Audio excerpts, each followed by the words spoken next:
Boa noite para aqueles que aqui estão, Jorge, Anderson, seu Washington. Boa noite para os que vão chegar no meio do caminho e para aqueles que vão ouvir no seu tempo, à tarde, manhã, à noite, de uma vez só ou por parte, que disponibiliza sempre no YouTube e disponibiliza o link nos grupos. Meu nome é Guilherme, esta é a segunda semana do estudo do capítulo 9. Bem-aventurados os que são brandos e pacíficos. Iniciamos na semana passada e vamos dar sequência nessa semana. Como de costume, faremos uma leitura selecionada para o dia, a oração de abertura e voltamos com os estudos. Para aqueles que têm acesso aí, que se quiserem colocar um copinho de água para fluidificar, afinal estamos reunidos em nome de estudos, em nome das palavras, dos desígnios de Jesus. Então, uma forma de oração. A mensagem foi extraída do livro Ceifa de Luz. Foi psicografada pelo Chico Xavier e uma mensagem do Espírito de Emmanuel. A mensagem é intitulada Na Cultura da Paz. Na cultura da paz, saibamos sempre respeitar as opiniões alheias, como desejamos que seja mantido o respeito dos outros para com as nossas. Colocar-nos na posição dos companheiros em dificuldade, a fim de que lhes saibamos ser úteis. Calar referências impróprias ou destrutivas. Reconhecer que nossas dores e provações não são diferentes daquelas que visitam o coração do próximo. Consagrar-nos ao cumprimento das próprias obrigações, fazer de cada ocasião a melhor oportunidade de cooperar em benefício dos semelhantes, melhorar-nos através do trabalho e do estudo, seja aonde for, cultivar o prazer de servir, semear o amor por toda parte, entre amigos e inimigos, jamais duvidar da vitória do bem, buscando a consideração de pacificadores, guardemos a certeza de que a paz verdadeira não surge espontânea, de vez que é e sempre será fruto do esforço de cada um de nós. Mensagem de Emmanuel. Muito bonita a mensagem, Guilherme. Muito obrigado. E inspirados por essa linda mensagem dos nossos amigos espirituais, agradecemos pela oportunidade de buscarmos a paz com Jesus Cristo na noite de hoje, assim como na semana passada. Pedimos a Deus, nosso Pai, nosso Senhor, nosso Criador, de infinito amor e misericórdia, que busque, que toque o nosso coração com a sua infinita paz na noite de hoje. Que saibamos, Pai, ouvir a Tua voz falando ao nosso coração, que saiamos daqui mais felizes, mais leves e mais bem informados do que chegamos. Peço também, Senhor, que olhe em específico pelo Guilherme na noite de hoje, que ele seja inspirado pelos seus trabalhadores, para que o estudo corra da melhor forma possível. Portanto, em nome de Laura e de todos os nossos amigos espirituais, em nome de Jesus Cristo, em nome de Deus, nosso Pai, nós pedimos autorização para o início dos estudos da noite de hoje. Que assim seja, graças a Deus.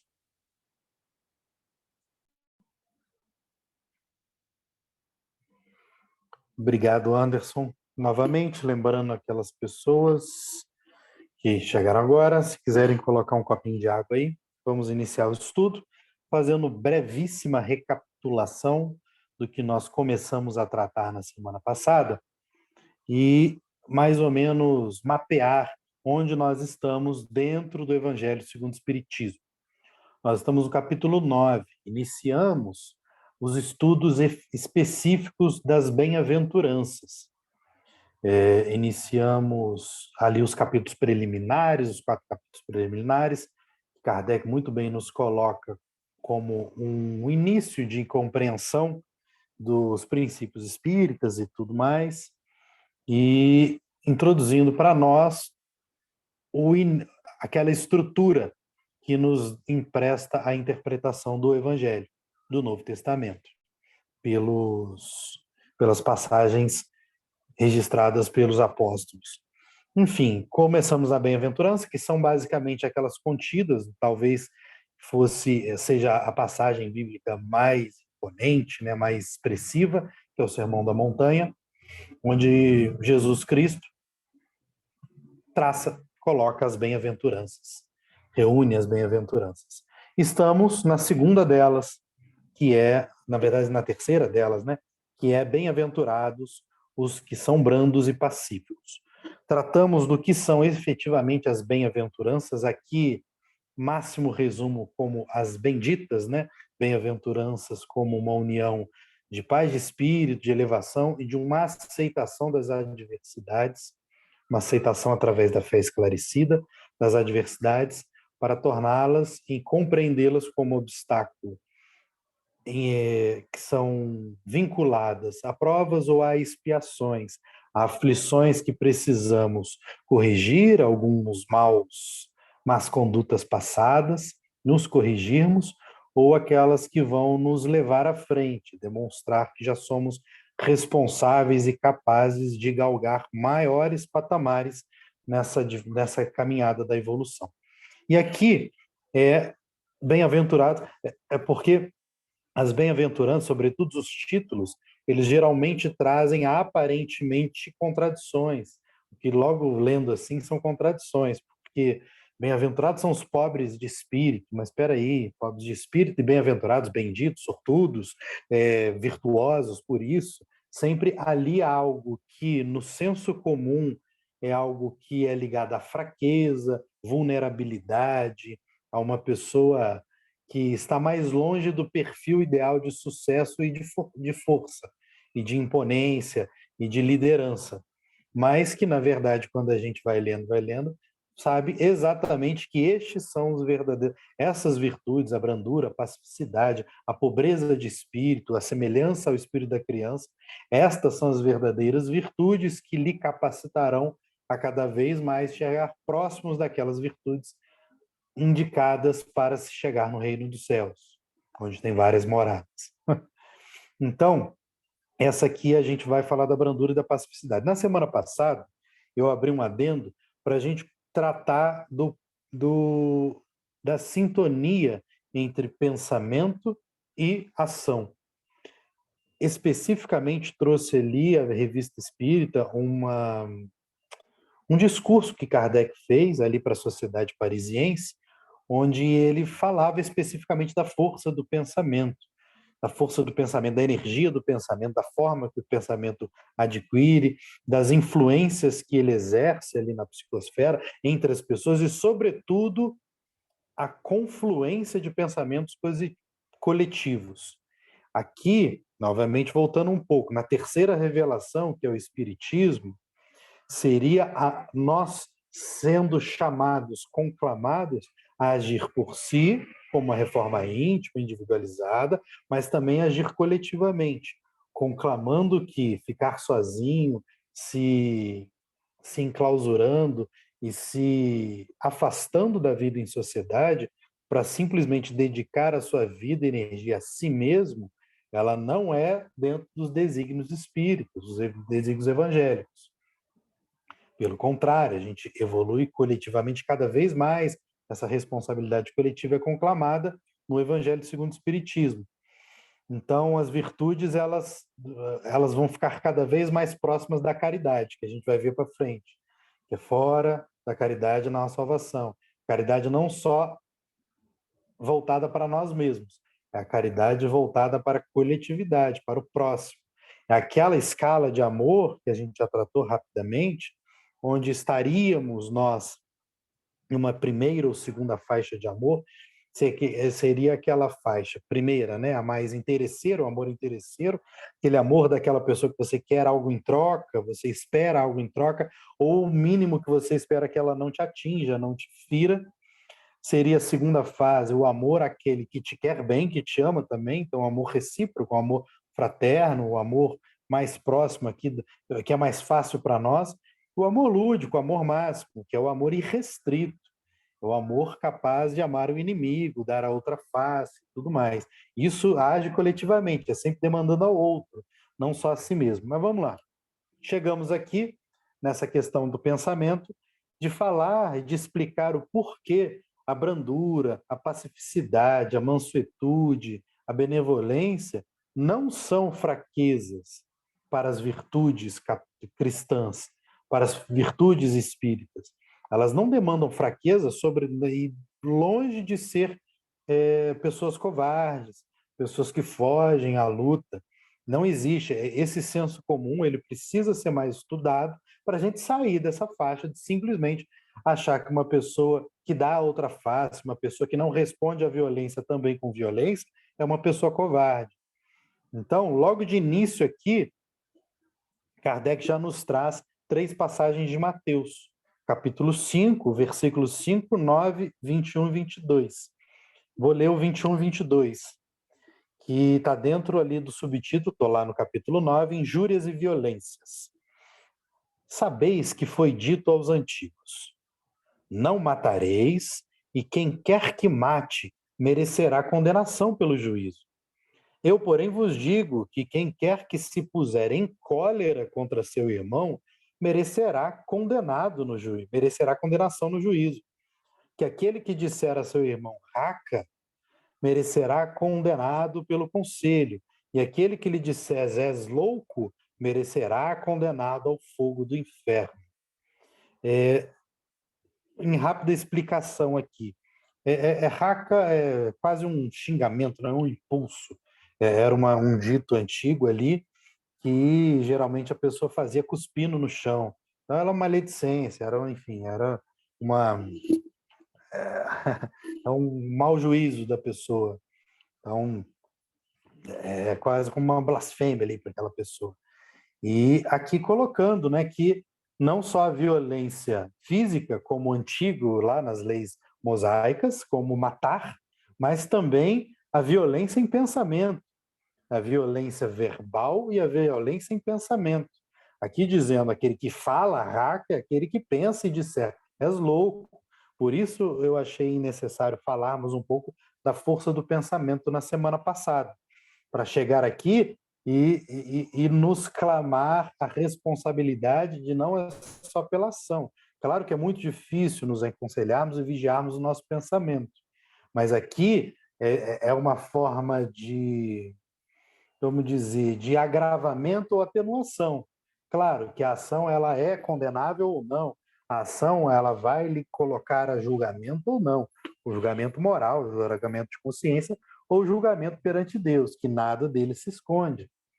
Então, não adianta, se você simplesmente só fez por aparência, só fez por hipocrisia, quando na verdade, em pensamento, você estava xingando e matando essa pessoa em pensamento.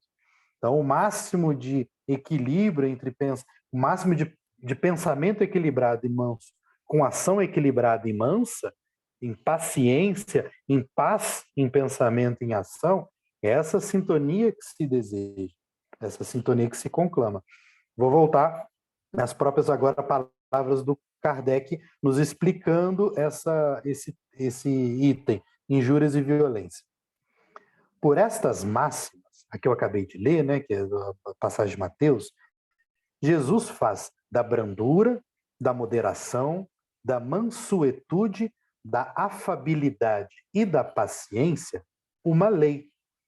Condena, por conseguinte, a violência, a cólera e até toda expressão descortês de que alguém possa usar para com seus semelhantes. Raca, entre os hebreus, era um termo desdenhoso que significava homem que não vale nada e se pronunciava sempre cuspindo e virando para o lado a cabeça. Enfim, Mais à frente, tem outra passagem de Mateus que faz o seguinte, que é o mesmo capítulo 5, versículo 5. Diz o seguinte: bem-aventurados os que são brandos, porque possuirão a terra. Enfim, são sempre palavras, são sempre é sempre necessário a gente parar um pouco numa leitura, ainda que seja uma frase tão curta como essa, e pensar direitinho e equiparar outros princípios já trazidos em outras passagens. Porque, ora, se você for pensar, mas possuirão a terra, mas o meu reino não é deste mundo. Mas por que a terra? Por que essa indicação a um pseudo-materialismo? Por que possuirão a terra e não o céu? Então, bem-aventurados os brandos, eles serão donos da terra? Como assim? Como é que funciona isso? Aí vem a explicação. Item 5. O que queria Jesus dizer por estas palavras? Bem-aventurados que são brandos, porque possuirão a terra.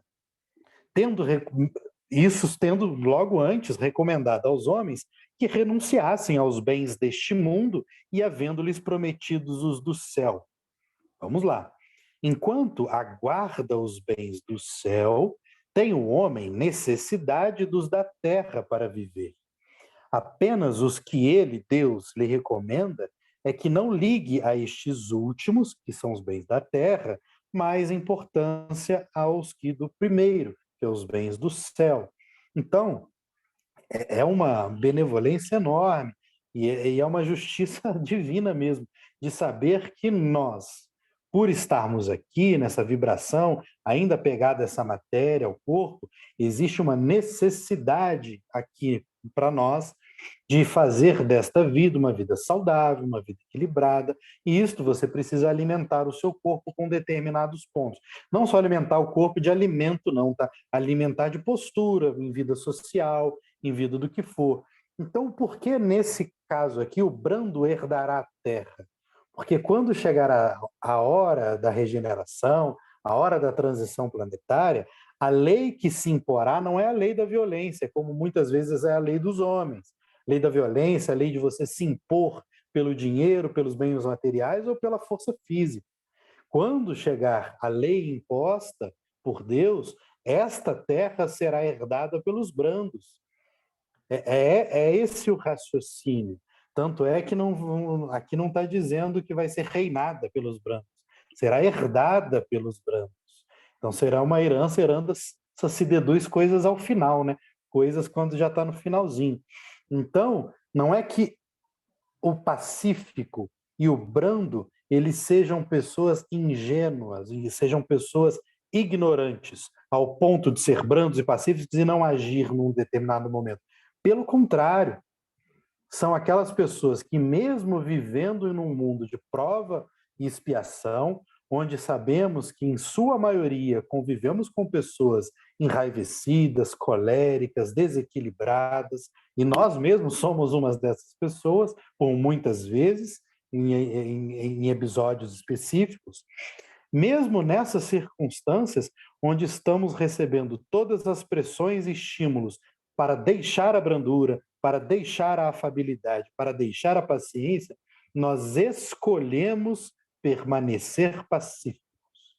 Se formos agir por impulso, o impulso nos levará à violência, à reciprocidade daquilo que a gente está vivendo. Se alguém me trata mal, por que é que, agindo mais basicamente com raciocínio lógico, eu trataria bem essa pessoa?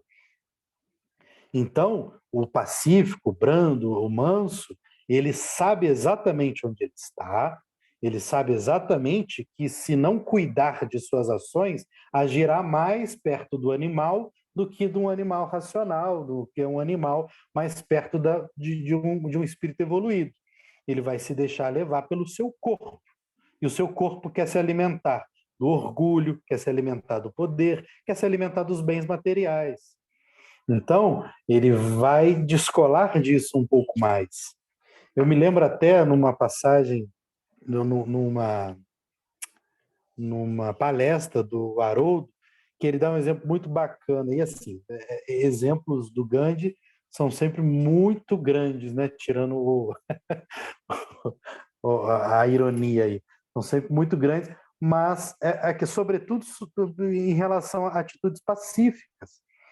Porque é incrível como as nossas referências, e aí deduzindo que as nossas referências são semelhantes, como elas impõem a sua grandeza e o seu exemplo sem atirar uma bala, sem atirar uma flecha, sem empunhar uma espada. Enfim, e Gandhi tem numa das mais famosas biografias dele, conta que um momento de catarse que existiu foi quando ele, num dado momento ali, colocado ali em prisão, né, colocado para tomar um banho de sol, colocado ali no meio da terra, ele, ele não conseguia levantar o seu corpo, estava muito baixo. Então o soldado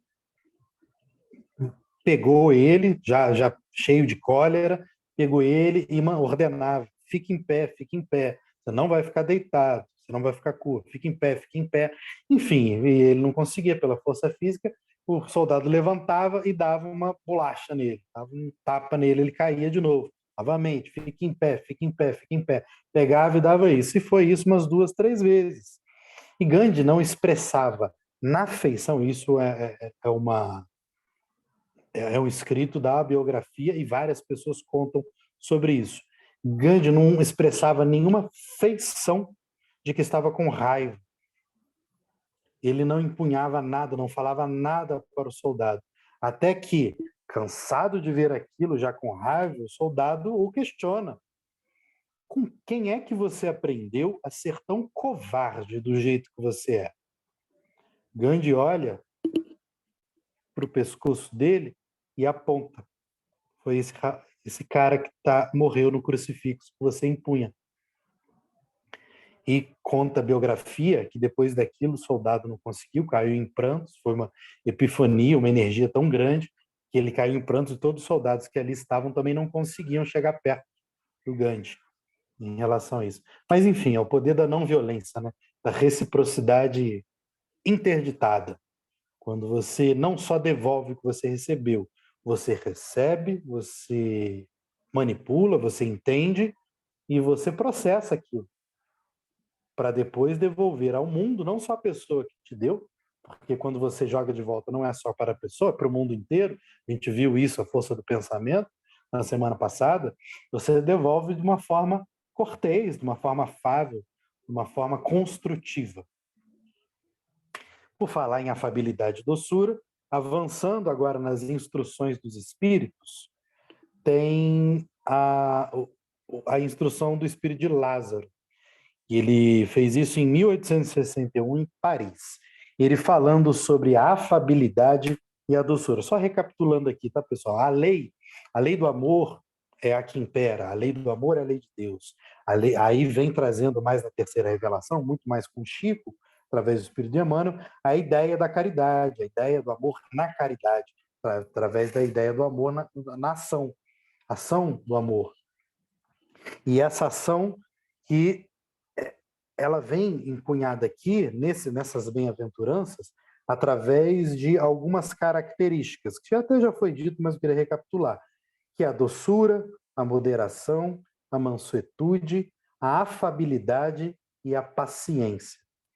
Digamos que no mundo em que nós vivemos, extremamente estressado, não estressado de psicológico, tá? Estressado é de estar sempre no limite, de acelerado, estressado e embrutecido, cultivar estas virtudes, não de forma episódica, mas de forma constante e moderada, enfim, foi constante, é basicamente um superpoder.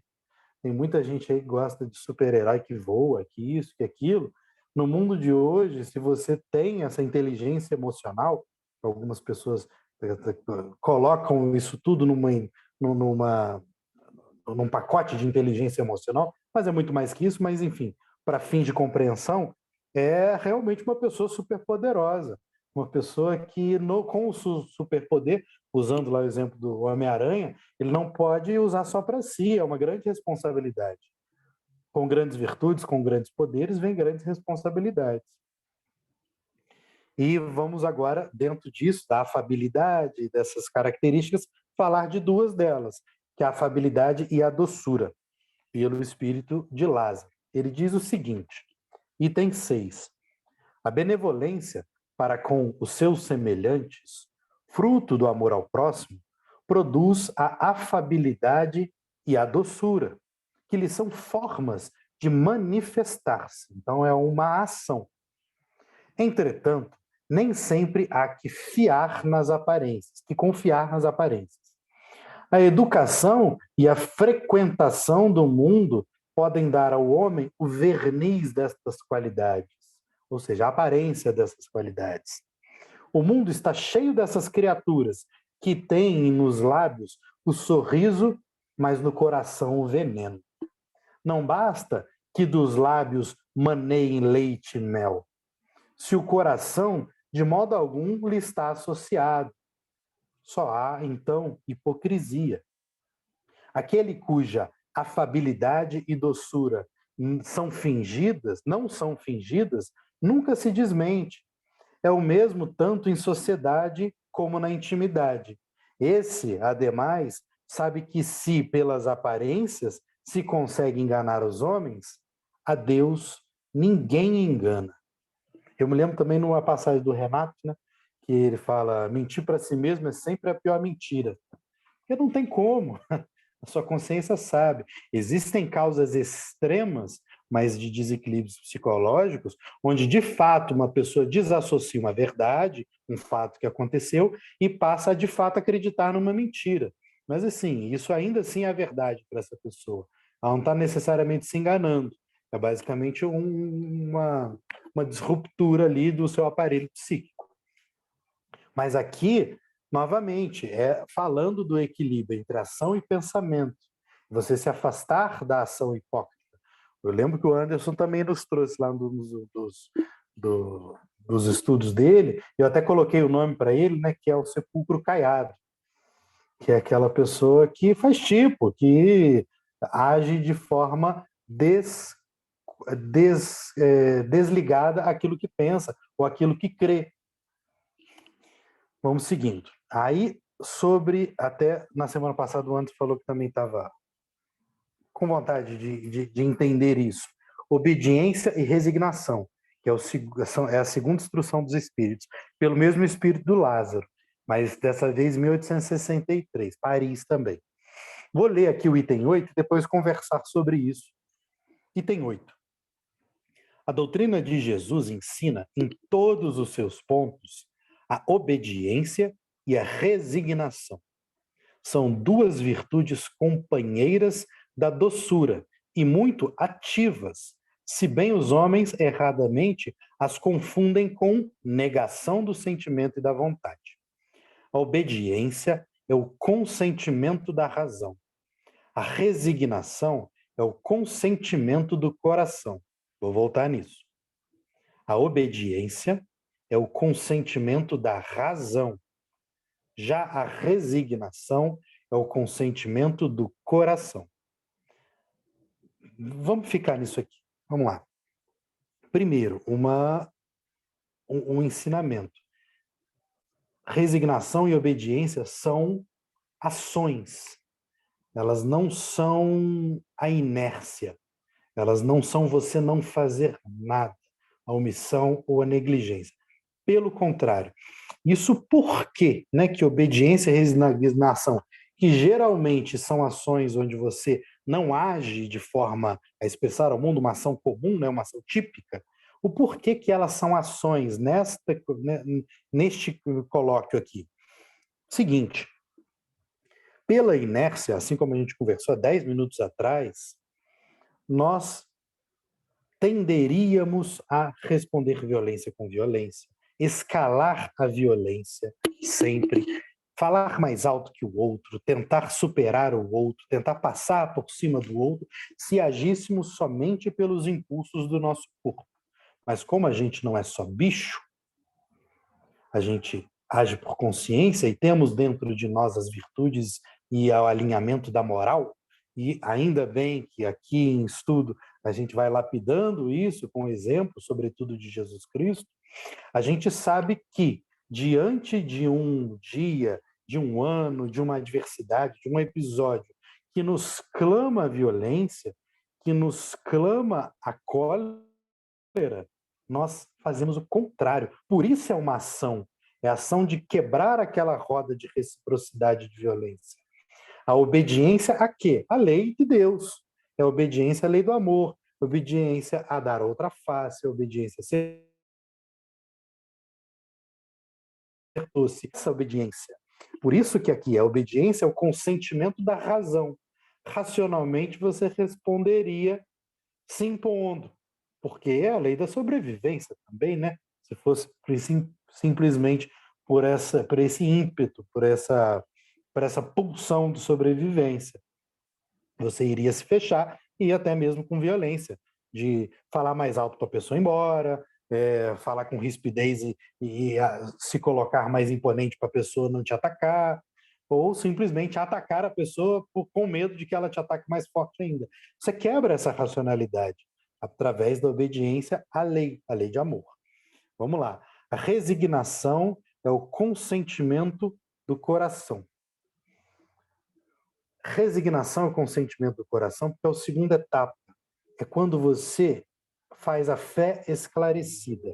É aquilo que você crê, aquilo que você vê como na lei de Deus, muito embora eu não seja capaz de fazer isso sempre, sempre ser paciente, sempre ser afável, sempre ser doce, mas eu sei que a lei está ali.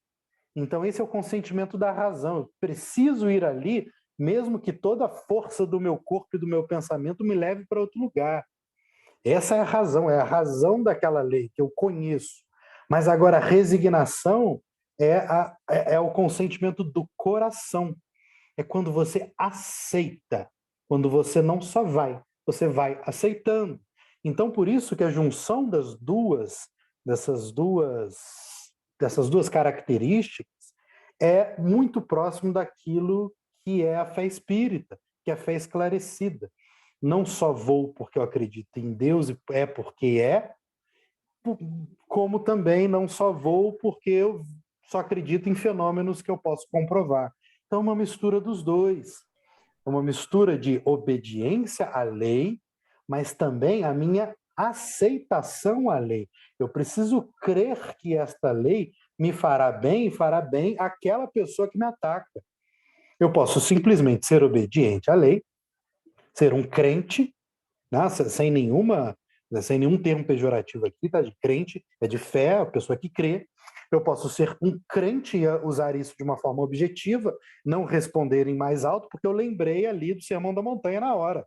Não, peraí, o exemplo de Jesus é esse, o exemplo daquela pessoa é esse. Não vou responder com violência. Então eu fui obediente à lei. Beleza, mas talvez eu não fui resignado. Quando eu ajo com obediência à lei e resignado, eu sei da lei, aceito a lei e aceito que isso é de fato construtivo. É o que a gente lá atrás falava de bem-aventurança também, que a bem-aventurança é essa catarse, essa contradição de você entender que um obstáculo, ser feliz numa adversidade. Aqui também, ser feliz numa lei que, em tese, está me jogando aos leões, está me colocando contra a lei dos homens. Como, gente? Nossa, está me pedindo para colocar meu orgulho de lado. Que doideira! O que eu vou fazer com meu orgulho? O que meu amigo vai pensar de mim? O que é o grupinho? O que a minha turma vai pensar de mim se eu for um fraco? Eu não vou responder essa pessoa que está me xingando? Caramba, eu simplesmente vou realmente colocar minha linha no saco e vou dar as costas e vou embora para casa, diante de todo mundo me sacaneando e fazendo tudo contra mim, me chamando disso, daquilo, insinuando coisas sobre a minha vida? Sim, é isso, está conclamando, seja obediente às leis de Deus, mesmo mesmo diante das adversidades. E, se possível, faça disso de uma forma resignada. Faça isso de uma forma esclarecida. Estude, vai lá e veja, meu, caramba, tem o exemplo de Lázaro, o exemplo de Jó. Ó, exemplo de Jó, beleza, lembrei que Jó não fez isso, então não vou fazer também. Mas por que que não fez?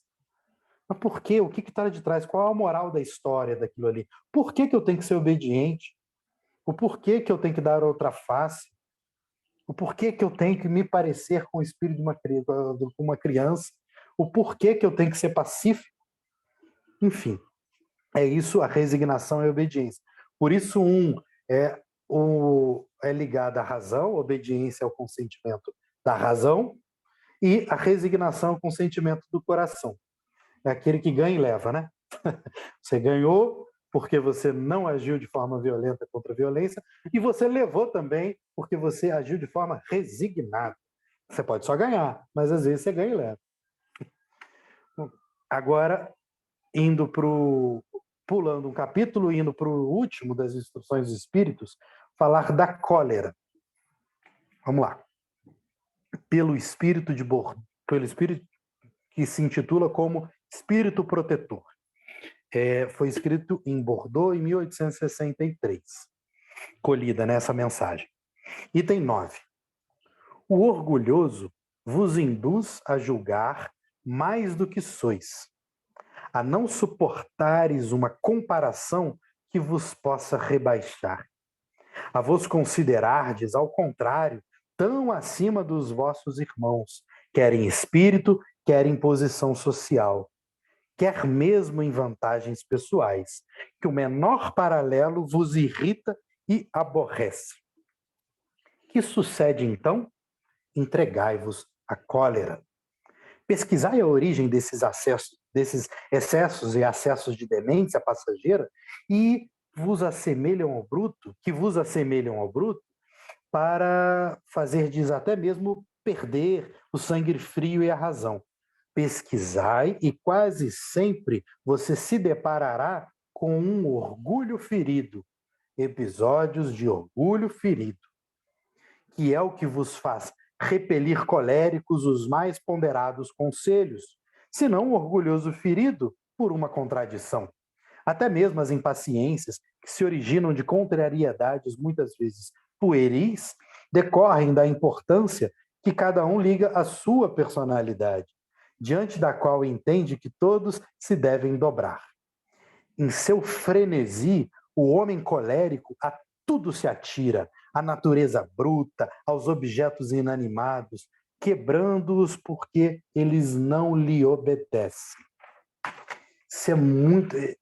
Isso é muito grande, porque olha só, a cólera, assim, como nós entendemos, né, ela pode, né, ser usada, e ela foi usada, vamos lá, como sinônimo de ira, como sinônimo de raiva e como sinônimo de uma doença. Mas, incrivelmente, eu fui pesquisar aqui a origem das duas e elas têm uma certa semelhança, muito embora tenha vinda de lugares diferentes. É muito, mas muito antigo o uso do termo cólera para se referir a desequilíbrio, se referir a alguém em desequilíbrio. Então, isso é tão antigo que foi usado, inclusive, lá que por muitos anos a medicina tomou isso como base, que a nossa saúde física e mental ela seria basicamente um equilíbrio de fluidos no nosso corpo. Ali, fleuma, sangue, bile e tudo mais. Isso, claro, que foi se aperfeiçoando ao longo do tempo, mas por muito tempo foi isso, que há o equilíbrio dos fluidos. E quando essa pessoa tinha um fluido muito grande, o fluido da cólera, era uma pessoa raivosa, que era irritadiça. Então, essa pessoa estava sempre no limite, se encostava na pessoa, ela era colérica. E quando era colérica, aí deu-se o nome, ao longo dos anos, disso, de muitas coisas. Uma pessoa em estado colérico, ela não sabia o que faria, ela não sabia o que estava fazendo. E muitas vezes se associou a esses episódios a possessões demoníacas. Muitas vezes, enfim, a cada período, essas possessões eram associadas a um determinado ponto. Já foi associado à histeria da mulher, já foi associado à cólera dos protestantes, já foi associado à cólera das bruxas. Enfim, a cólera, o desequilíbrio mental, o episódio, sempre foi associado a esses pontos. Mas sempre teve esse ponto em comum. É quando uma pessoa perde as estribeiras, perde a sua razão, ela entra em cólera.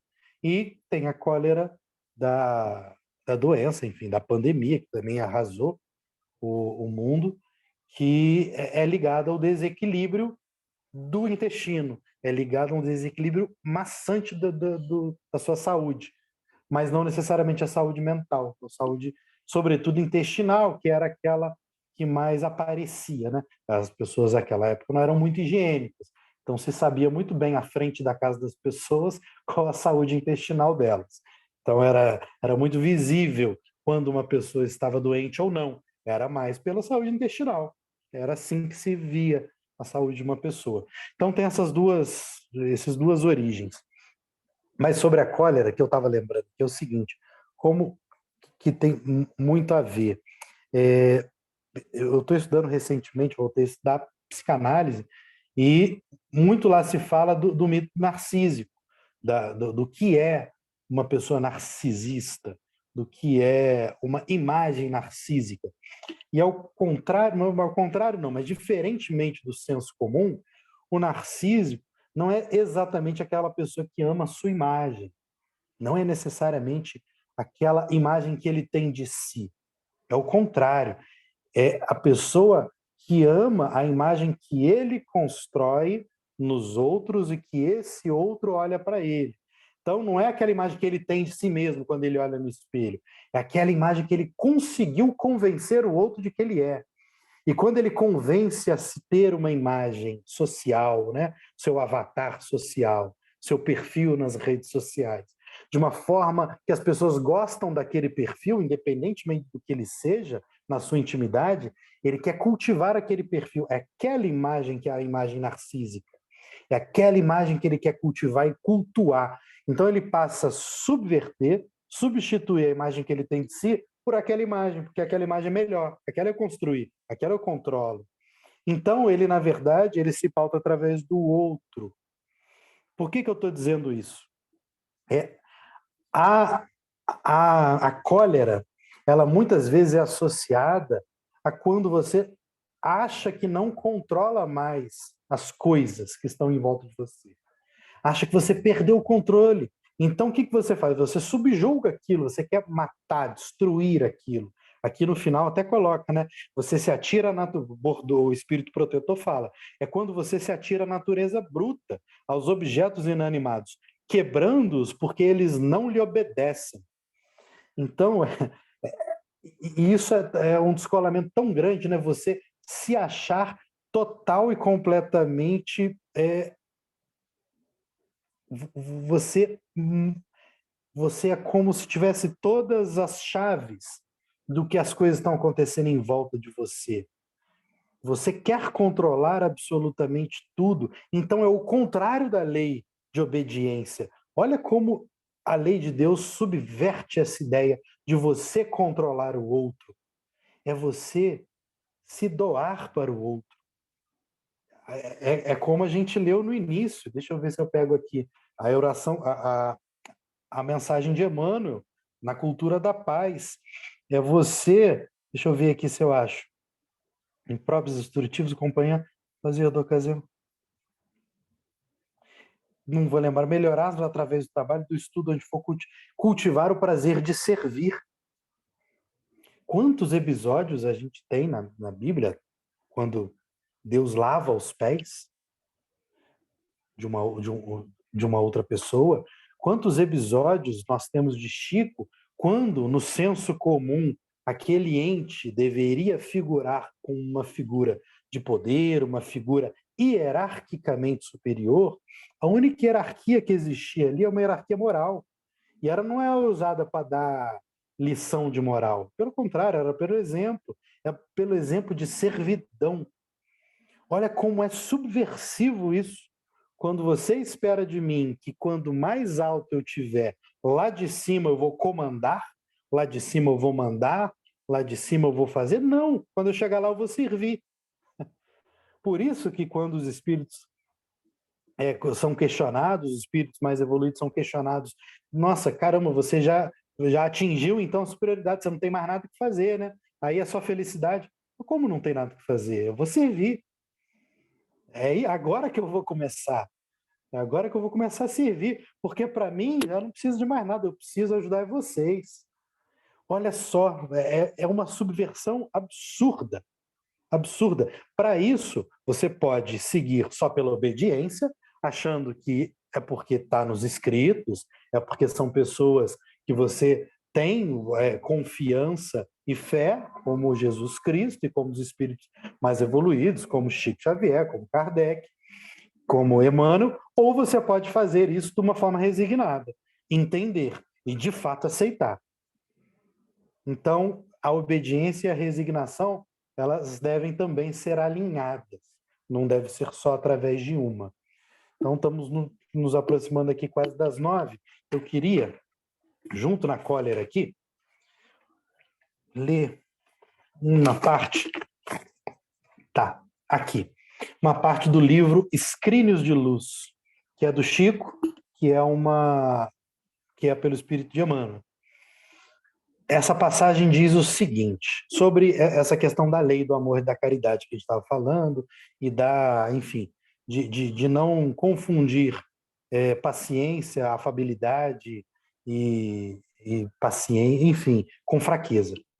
Seguinte, quando Jesus proclamou a felicidade nos mansos de coração, não se propunha, de certo, exaltar a ociosidade, a hesitação e a fraqueza. Muita gente, a pretexto de merecer o elogio evangélico, foge aos mais altos deveres da vida e abandona-se à preguiça e à fé inoperante, acreditando meramente cultivar a humildade. O mestre desejava destacar as almas equilibradas, os homens compreensivos e as criaturas de boa vontade, que, alcançando o valor do tempo, sabem plantar o bem e esperar-lhe a colheita, sem desespero e sem violência. A cortesia é o primeiro passo da caridade. A gentileza é o primeiro princípio do amor. Então, com essa passagem aqui do Emmanuel, eu encerro a minha parte e convido os amigos aí a conversarem sobre o que a gente trouxe aqui. Maravilha, Guilherme. Muito obrigado, cara. Muito legal, estudo muito bom. Foi proveitoso demais, assim, e acendeu, né, a minha cabeça em muitos pontos, assim, tanto coisas que eu preciso melhorar, né, que eu estou muito distante ainda, esses momentos às vezes que a gente fica meio colérico mesmo, né, com muita raiva, e às vezes eu tenho um pouco disso e sinto que ainda estou bem distante. E tem aqueles outros que são ajustes, né, que precisam ser feitos e que a gente só vai entendendo realmente na prática, como você falou, no dia a dia. Aquela coisa de você, às vezes, pensar, será que eu estou fugindo ao meu dever ou de fato eu estou buscando ser brando e pacífico nessa situação, né? Às vezes você só descobre isso depois que você errou ou depois que você acertou, né? Então você tem que fazer aquilo que você naquele momento se sente mais apto, né? E aí tem dois comentários que eu queria fazer. Primeiro, eu acho que um dos grandes segredos, né, dessa existência, e é um segredo que você desvenda, né, 1 milímetro por dia, que é muito difícil, é você conseguir fazer esse trânsito, né, da cabeça para o coração. A gente já busca e consegue em muitos momentos ser obediente.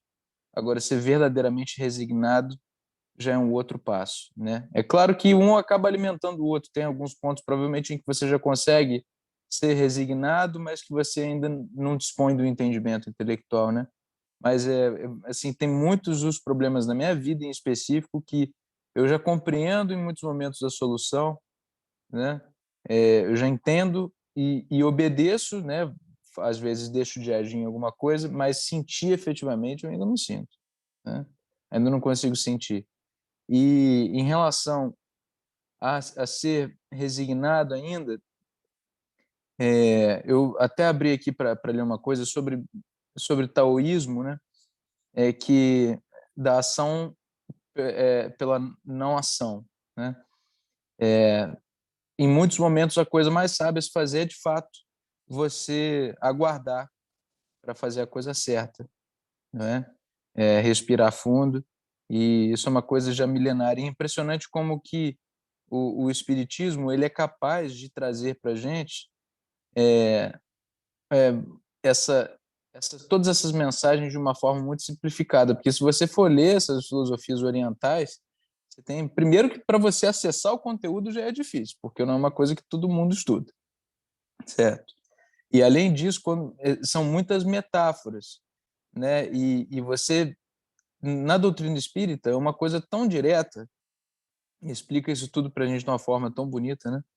Mas independentemente do que seja, é muito importante a gente buscar às vezes isso, não é cruzar os braços, mas é você saber que às vezes não é a hora de agir, é a hora de respirar e é, amolar a tua espada para poder voltar para o campo de batalha num outro momento, né? Treinar os seus soldados, né? Se preparar para poder voltar para o seu cotidiano com um pouco mais de força. Mas é isso, cara. Muito obrigado. Foi uma noite muito boa, assim. Pô, para mim foi muito bom, muito importante.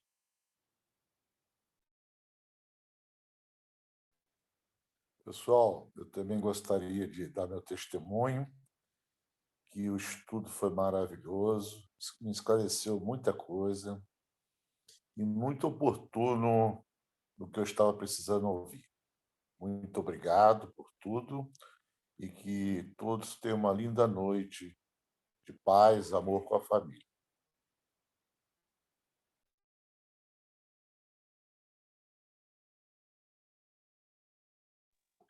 Eu, quando estava estudando a diferença ali, a origem de cólera como ira, como sentimento, de cólera para doença, eu me deparei com um estudo ali da Revista Espírita de 1865, novembro de 1865.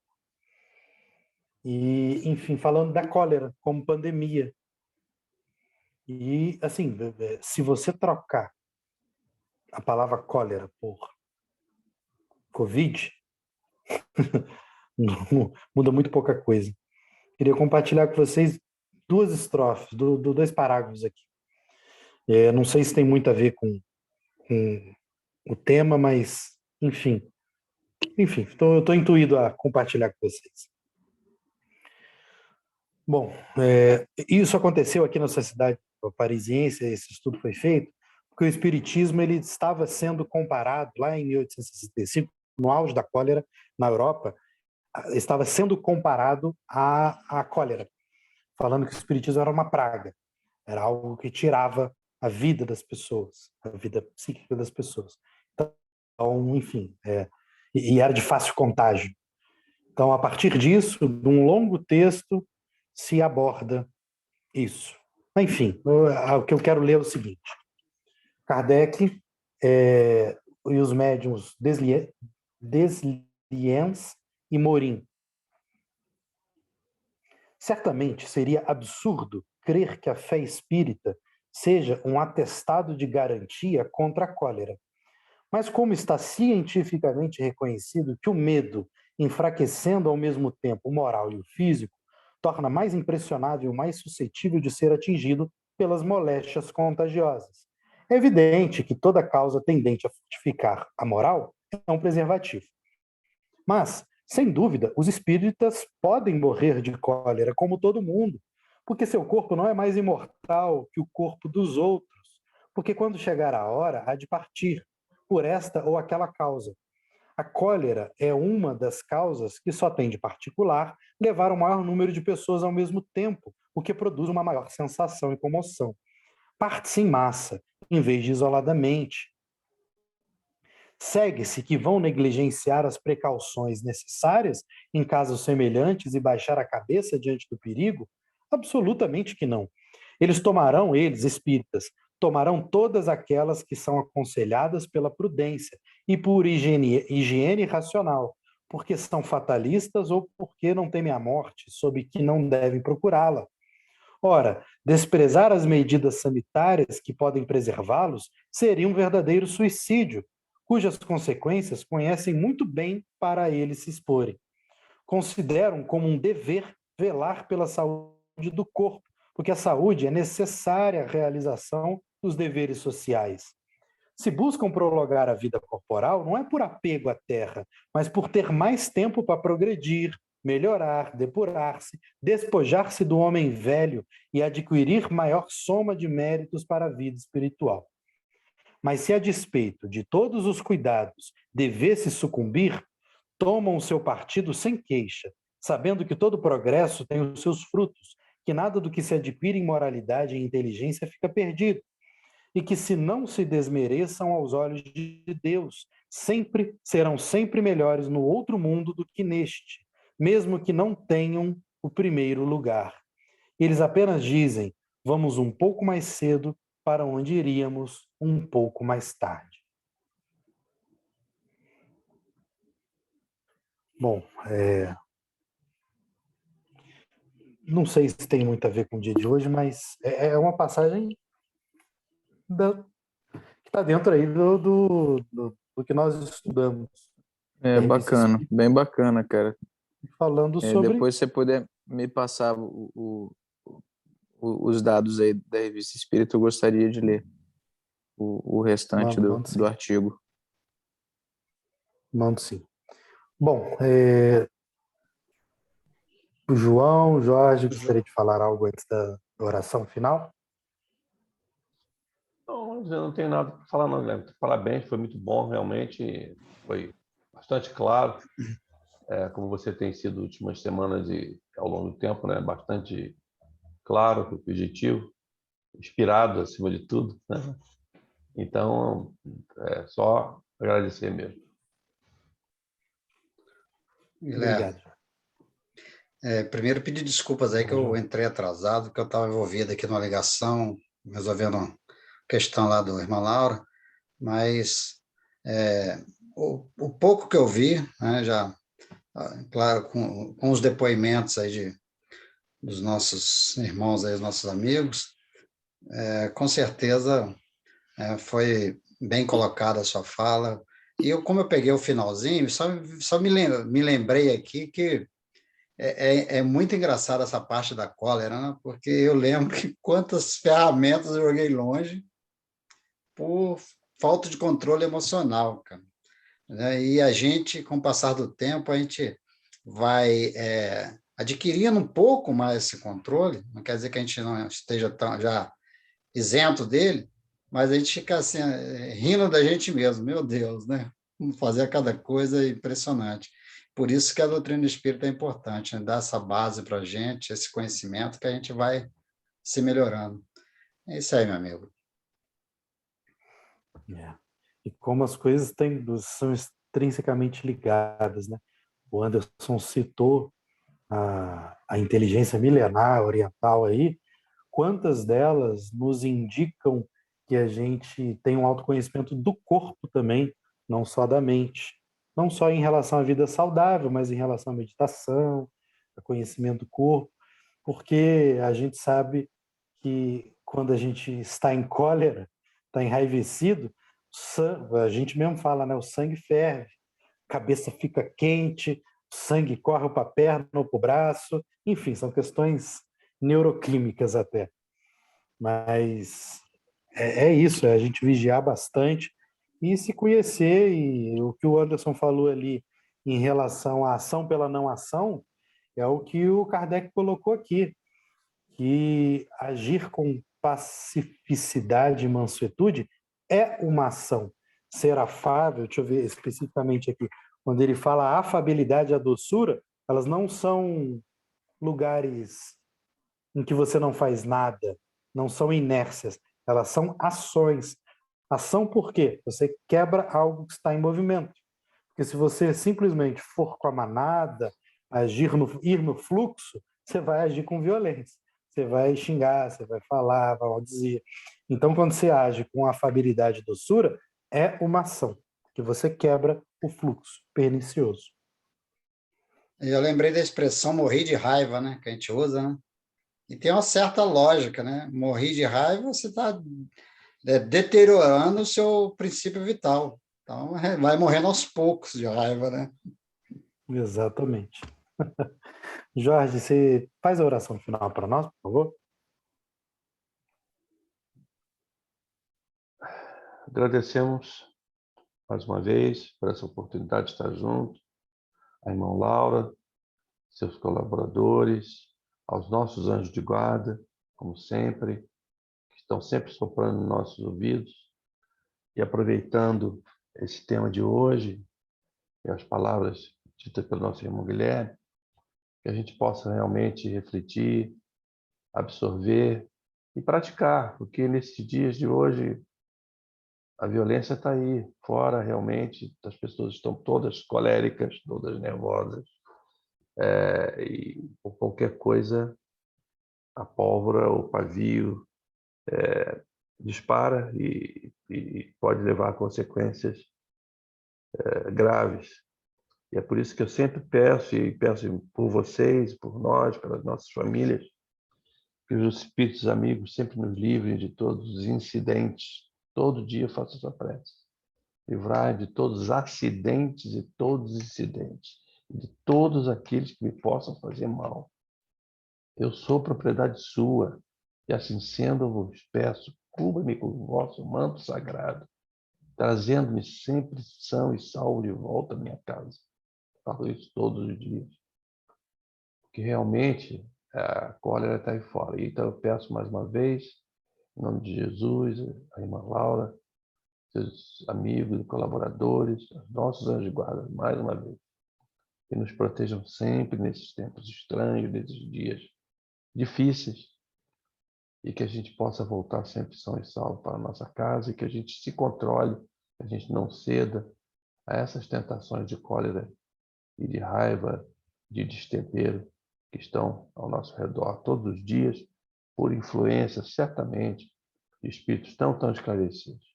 Que os nossos amigos espirituais também possam velar por aqueles espíritos menos esclarecidos, para que eles encontrem o seu caminho e deixem de perturbar essas pessoas do bem, pessoas de bem que estão caminhando no seu dia a dia, para que elas possam seguir e também retornar às suas casas, sãos e salvos. Graças a Deus. Que assim seja, graças a Deus. Graças a Deus, uma boa noite para todos vocês. Boa noite.